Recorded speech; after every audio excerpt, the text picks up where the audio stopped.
Okay, so hi to this video. We're going to talk about the D780, and what I want to talk about here is the focusing. And the reason I'm doing this video is there's been a lot of, I've seen a lot of misinformation on YouTube about the focusing abilities, firstly of the Z6. And because the Live-View focusing on the D780 is the same as the Z6, you obviously believe that this focusing system has got the problems that people are talking about with the Z6. Let me give you some history. Just over 2 years ago, I was using the D750 for my weddings and all the other stuff I do, and loved it. But everyone was saying that mirrorless is the way forward. Nikon were coming out with the Z6. I pre-ordered a Z6. Then the specifications came out. 1 card slot, no eye detect. And then some people got their hands on pre-production models, gave some reviews, and it really wasn't good for the Z6. So I cancelled that order and bought the Sony A7iii. I used the Sony A7iii for 2 years for my weddings, did about 35 weddings I think, and boudoir shoots and families and all the other stuff. Took 74,000 I think it was photos with the A7iii.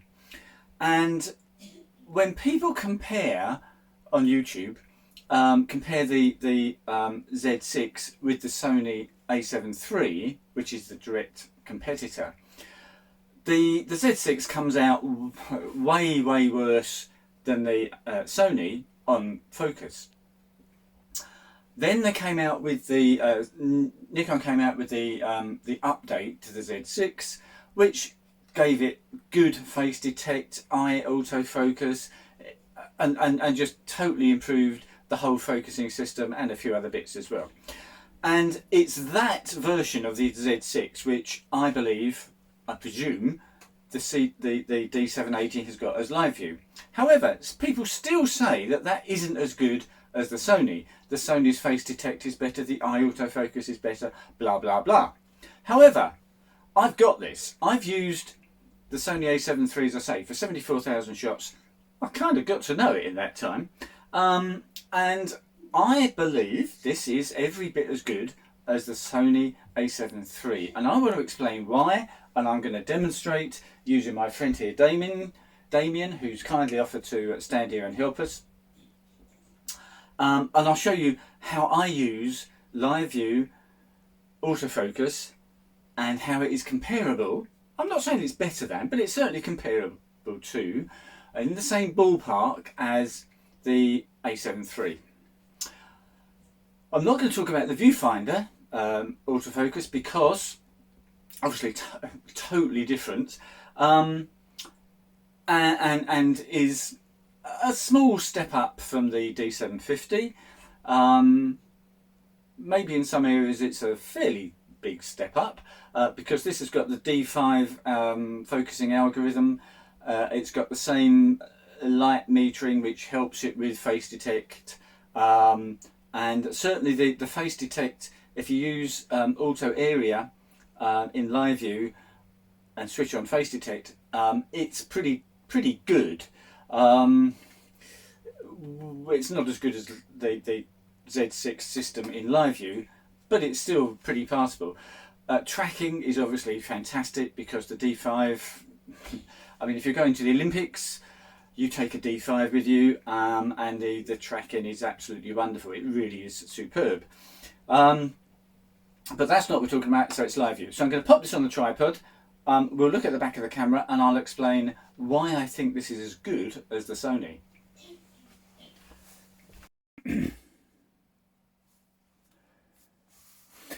Okay, so let's look at the back of the camera and let's turn on Live-View, and and you can see instantly we have the eye autofocus has picked up Damien's eye. Now, before we get onto the D780, let me talk briefly about how I had the Sony A7iii set up for weddings and all the other stuff I do. The Sony had buttons on the back. It had an AF on button, but it also had a button over this side. I think it was the C3 or C4 button, which you could program. And what I had was the back button focus used normal focusing. If I change to spot focusing, in fact, it was probably a bit bigger than that. Can I go to the next? Yeah. On the Sony,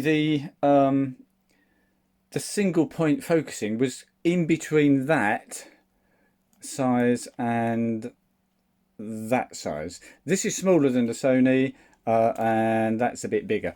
But as I say, it was in between. And like same as on the Nikon, you use the joystick to move it around, or you could use the screen to focus on whatever you wanted to move the point wherever you wanted.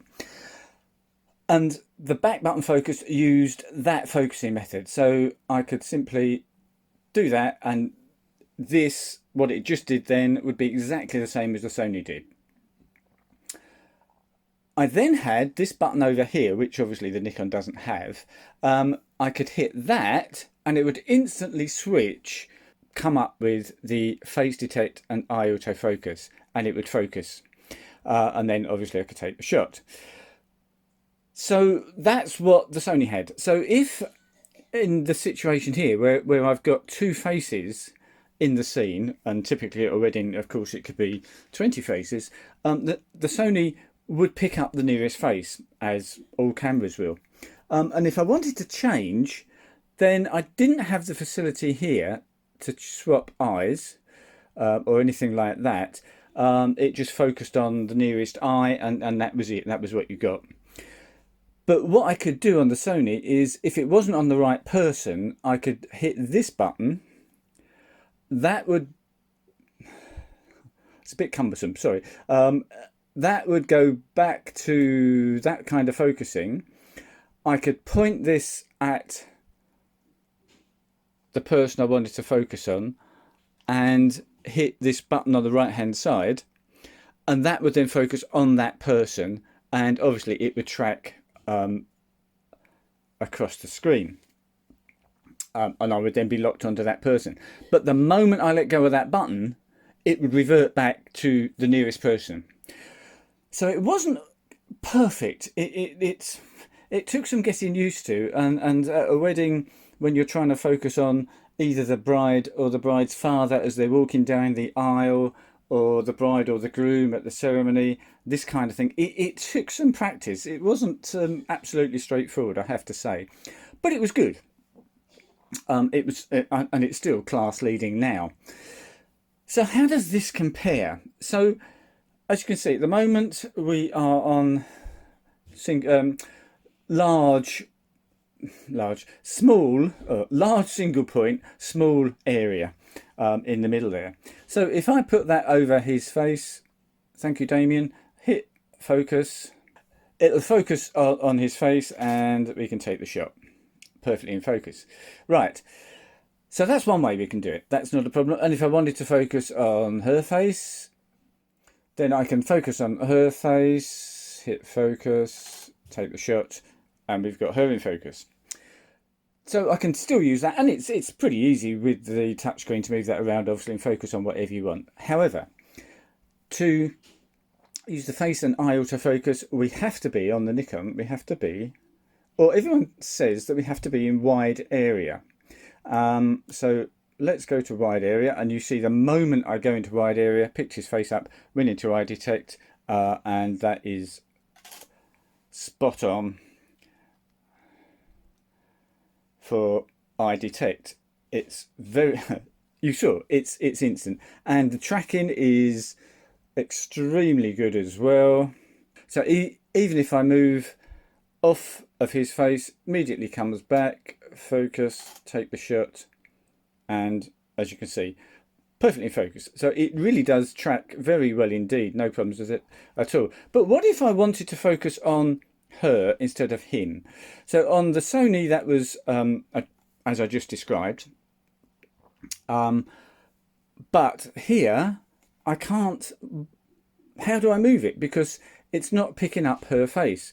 So I can use that to go from one eye to the other, but I can't get it to jump over to her face. So one way I can do that is to use, if you're in the wide area mode, you can just touch the screen and that will then track whatever you touch the screen on. And obviously if I touch that a bit more accurately, that should now focus on her face because that's what it's focused on. So we focused on her face, take the shot, and we are nicely in focus. But that's using just that's tracking. Now this tracking does also work extremely well. I can't see why people are complaining about the tracking on the Z6 unless this D780 is actually better than the Z6. I can't make it out. So if I go on there, we can track that, and it's, well, I think it's every bit as good as the viewfinder.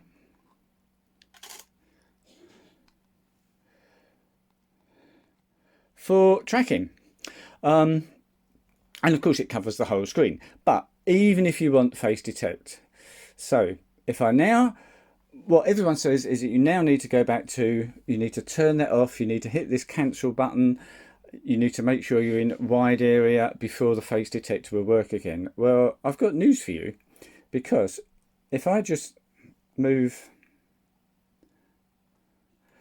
that back over his face, we instantly get Eye Autofocus back.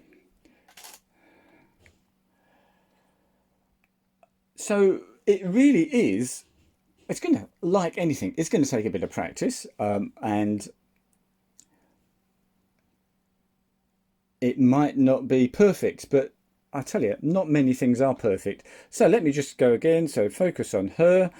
She's too far away and a bit too blurred to actually use for the actual Eye Autofocus to work. But as you can see, at the very worst, you've got tracking, which is excellent. If I want to go back to him, then I instantly get Eye Autofocus back. It really is, I mean, in some ways, it's actually better than the Sony. So that was the point of this video. The D780 is absolutely brilliant in all respects. And in fact, now I've got used to it. I've had this now for about 6 weeks, and I have been playing around with it and just get used to using it as you do anything. And I'm going to really enjoy using this at weddings this coming year, because I think now I've got used to it, and with a bit more practice, this will be every bit as good as the Sony A7 III on the Focus. Well, I hope you found that useful, and if you're thinking of getting a D780, yeah, do. I'm not even going to think about going to mirrorless. Well, until Nikon come out with a proper size and a proper functioning camera like this, which has buttons all down the side here. Sorry, you can't see, which has got buttons all down the side here, where probably if it's a mirrorless version, a proper mirrorless version of this, it will have maybe even more buttons. I hear rumours that they're going to come out with a professional mirrorless camera which will replace the D5 and the D6. When they come out with that, then I will probably upgrade this to that. But until then, I am wonderfully happy with the D780. Thanks for watching. Cheers for now.